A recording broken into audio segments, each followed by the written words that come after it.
Hello everyone.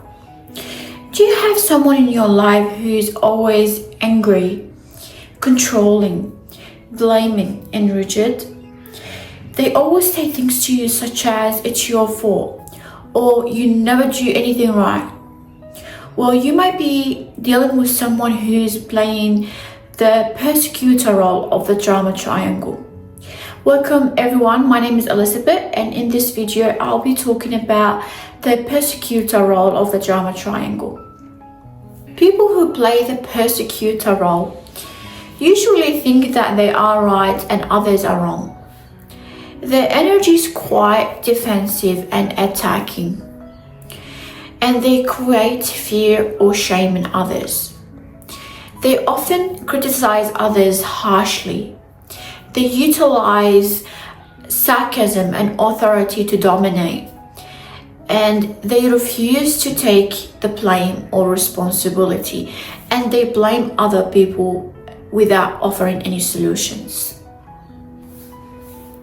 The persecutor role is a coping mechanism that people utilize to protect themselves. It's a mask for fear, hurt, and vulnerability.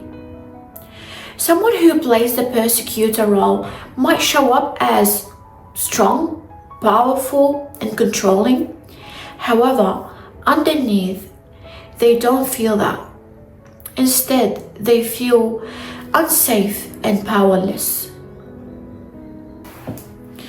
The persecutor keeps the drama alive by reinforcing the victim-rescuer dynamic. When the persecutor pushes others into the victim role, this invites the rescuer to step in, which causes the unhealthy circle to keep going. It's important to understand why do people play this persecutor role.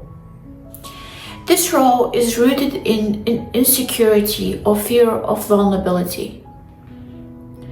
The persecutor uses control and power to protect themselves, sometimes even without realizing it.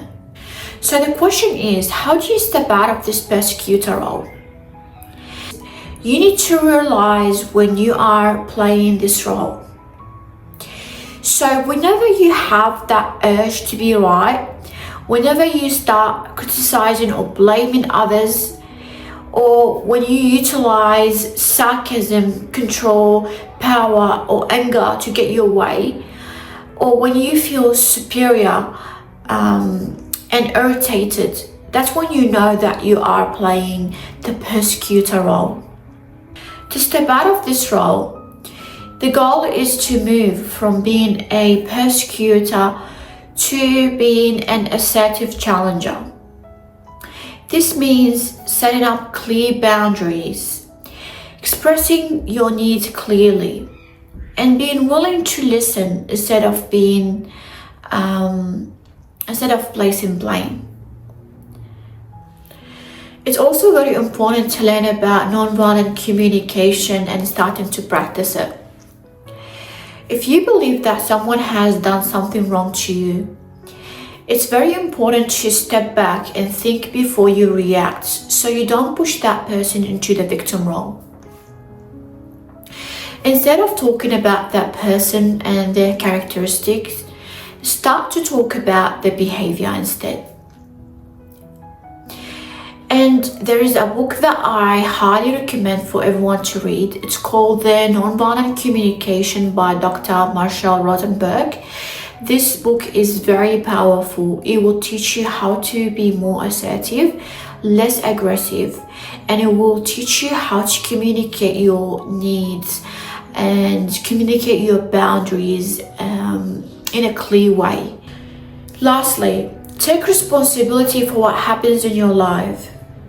And instead of placing blame on others, try to reflect on situations and be aware if you ever do or say something that can hurt others. And understand that it's okay to make mistakes, as long as you are learning from those mistakes and you are moving on. Thank you so much everyone for watching this video.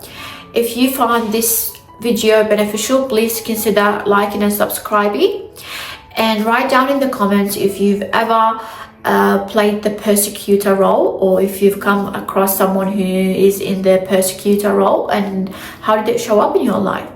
Thank you so much again, and I'll see you next time.